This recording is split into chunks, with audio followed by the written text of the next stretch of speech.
Այս վիդեոյում կխոսենք ռոկիտանսկի կյուսներմայր համախտանիշի մասին ռեպրոդուկտոլոգի հետ։ Ինձ դիմել էր պացիենտ ու մոտ ախտորոշվեց ռոկիտանսկի կյուսներմայր համախտանիշ։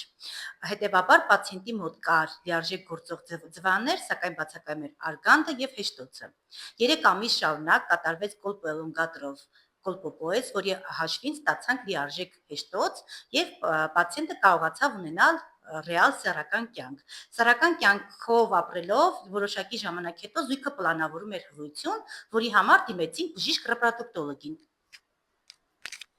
Զույգը երբ դիմեց ինձ, արդեն տեղյակ էր առկա խնդրի մասին,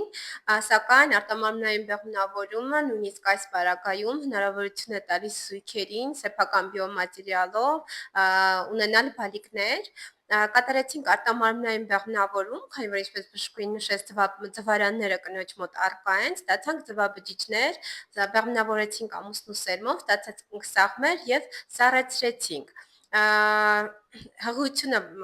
պլանավորելու համար այս պարագայում մեզ անհրաժեշտ է փոխնակ մոր ծառայությունը։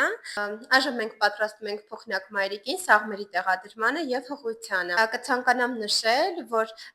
նման համախտանիշների դեպքում պետք չէ հուսահատվել, քանի որ ժամանակակից բժշկությունը հնարավորություն է տալիս նույնիսկ այսպիսի խնդիրների դեպքում